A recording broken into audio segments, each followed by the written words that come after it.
सिर्फ क्रीमिया ही नहीं बल्कि यूक्रेन ने रूस के आधा दर्जन शहरों में ड्रोन से धमाके किए। यूक्रेन के ड्रोन बारिश से रूस की राजधानी मॉस्को भी नहीं बच सकी। यूक्रेन ने आधी रात को हमला कर रूस की सरकारी इमारत, रडार स्टेशन, हथियार गोदाम और S-300 एयर डिफेंस सिस्टम को जला दिया। इस बात से बौखलाई रूसी सेना ने यूक्रेन में 3000 किलो के महाबम से हमला करना शुरू कर दिया है। ये वो बम है जो एक छोटे शहर को सिर्फ एक धमाके में तबाह कर देता है।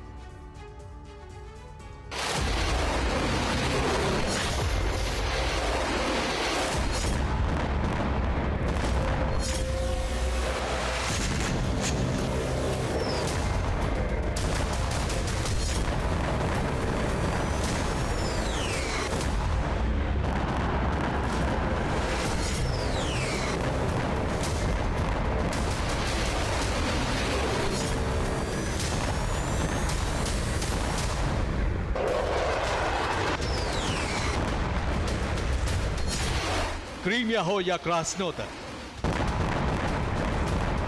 बेलगरोद हो या कुर्स्क, रोस्टोव हो या वोल्गोग्राद,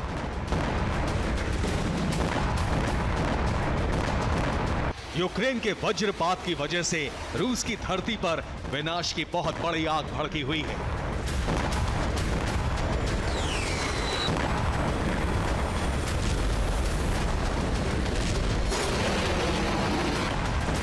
यूक्रेनी सेना के बारूदी जलजले से रूस की राजधानी मॉस्को भी नहीं बच पा रही है।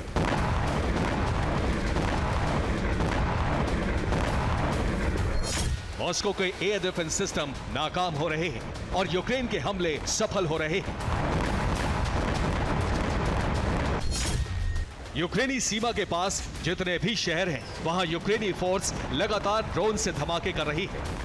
इस विस्फोट में मॉस्को से लेकर क्रास्नोदर और बेलगरोद तक बड़ा विनाश हो रहा है। कहीं हथियार गोदाम चल रहे हैं, कहीं पावर स्टेशन तो कहीं हथियार फैक्ट्री।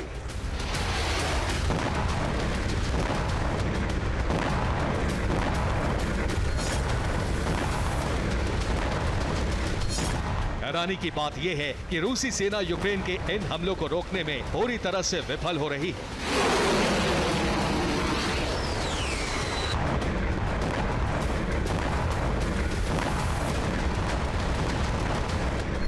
पिछले 24 घंटे के अंदर यूक्रेन ने रूस की धरती को किस तरह से दहलाया, कहां-कहां धमाका किया, रूसी सेना को कहां कितना नुकसान पहुंचा है, अब इसे देखिए। मॉस्को में यूक्रेन ने धमाका किया तो सरकारी इमारत में भीषण आग लग गई। क्रास्नोदर में यूक्रेन ने भीषण ड्रोन हमला कर रूस के 2 हथियार गोदामों को जला दिया। डोनेस्क में यूक्रेन ने हमला कर रूस के S-300 को तबाह कर दिया। यूक्रेन के हमले में रूस का रडार स्टेशन भी तहस नहस हो गया।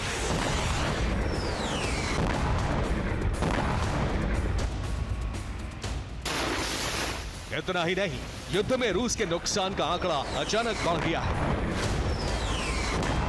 जंग में रोजाना औसतन 1200 रूसी सैनिक मारे जा रहे हैं।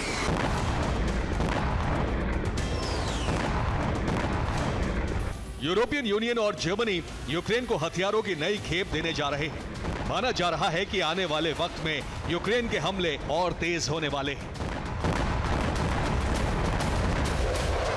यूक्रेन के हमलों से बौखलाए रूस ने यूक्रेन पर Su-34 से फैब 3000 बमों की बरसात शुरू कर दी है।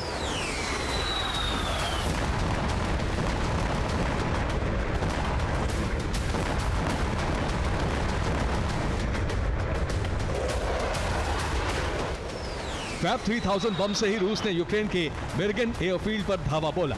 हमले के बाद एयरफील्ड के एक हिस्से को बड़ा नुकसान पहुंचा है। सैटेलाइट तस्वीरें नुकसान की गवाही दे रही हैं। हालांकि यूक्रेनी एयरफोर्स को कितनी बड़ी चोट पहुंची है, अब तक इसकी डिटेल सामने नहीं आई है।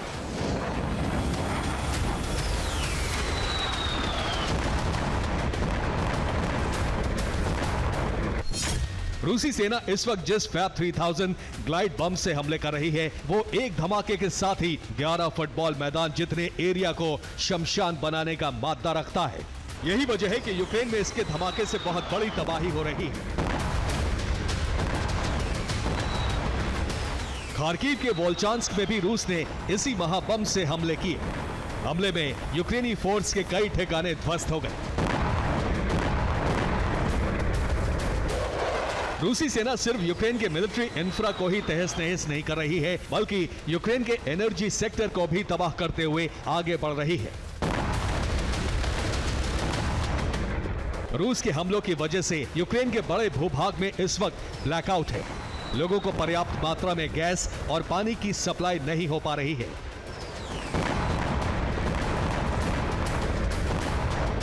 एक दिन के अंदर यूक्रेन में बहुत बड़ा सैन्य संहार भी हो गया है। रूसी रक्षा मंत्रालय के मुताबिक युद्ध के अलग अलग मोर्चों पर 24 घंटे में यूक्रेन के 1980 सैनिक मारे गए।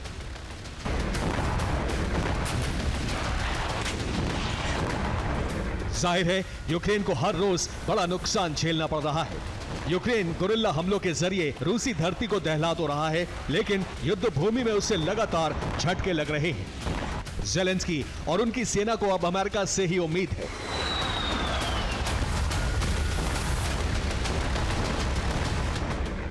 अमेरिका यूक्रेनी एयरफोर्स को लंबी दूरी तक मार करने वाली स्पेशल मिसाइल देने वाला है।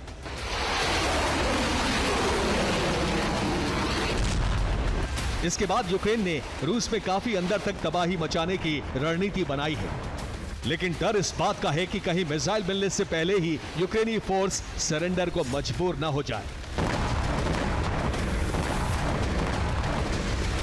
Bureau report, TV9 Bharatvarsh.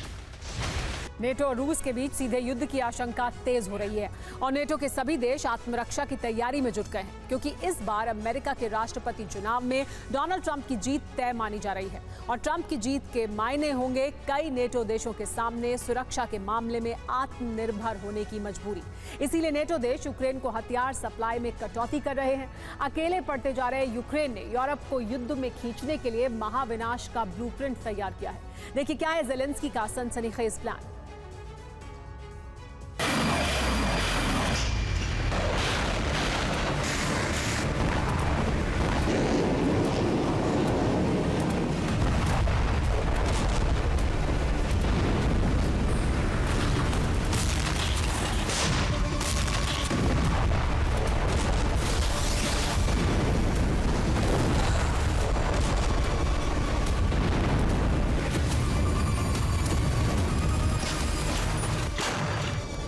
बीते 2.5 साल से यूक्रेन को निर्बाध हथियार सप्लाई हो रही है। यूक्रेन अमेरिका और यूरोपीय देशों से मिले हथियारों के दम पर जंग लड़ रहा है।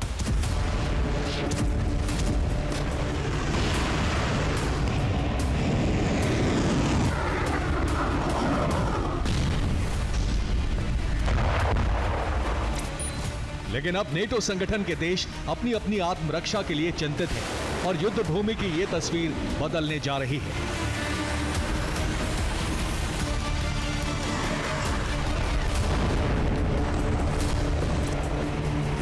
यूक्रेन को हथियार सप्लाई करने वाले देश अब अपनी आत्मरक्षा की तैयारी में जुट गए हैं और इसके पीछे वजह है अमेरिका के राष्ट्रपति चुनाव में डोनाल्ड ट्रंप की जीत के आसार।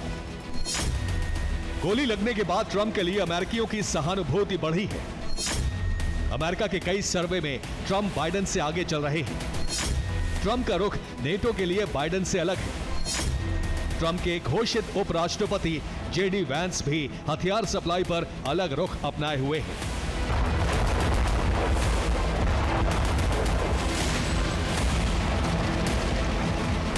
नेटो देशों की चिंता है कि अगर ट्रंप ने चुनाव जीता तो उन्हें सुरक्षा की गारंटी तभी मिलेगी जब वो रक्षा बजट पर अपना खर्च बढ़ाएंगे। इसी चिंता में यूरोप के कई देश यूक्रेन को देने वाली मदद में बड़ी कटौती कर रहे हैं। जैसे जर्मनी ने यूक्रेन को मदद कम करने का ऐलान कर दिया है। 2024 में जर्मनी ने यूक्रेन को 73,000 करोड़ रुपए की मदद का ऐलान किया, लेकिन 2025 में घटाकर इसे 36,500 करोड़ रुपए कर दिया गया। जर्मनी ने यूक्रेन को मदद 50% कम कर दी है, जबकि अपना रक्षा बजट बढ़ाकर 6,70,000 करोड़ रुपए कर दिया है। ये जर्मनी के GDP का 2% है।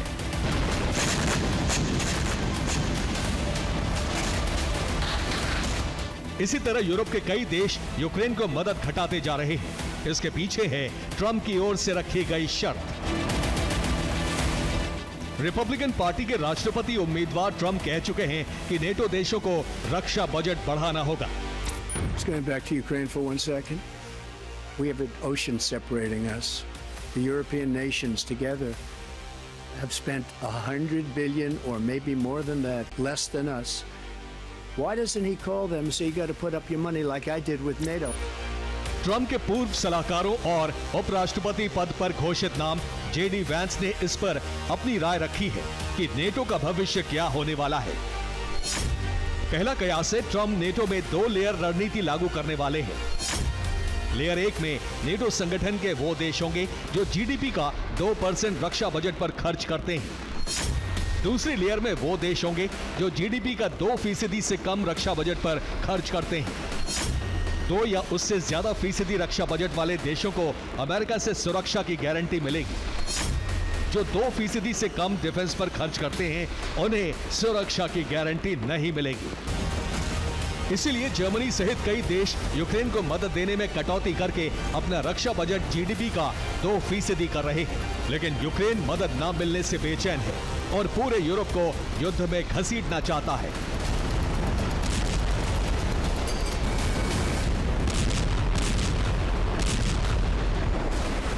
यूक्रेन के बारे में रूसी खुफिया एजेंसी की रिपोर्ट है कि यूक्रेनी खुफिया एजेंसी एक रेडिएशन और केमिकल ऑपरेशन डिजाइन कर रही है।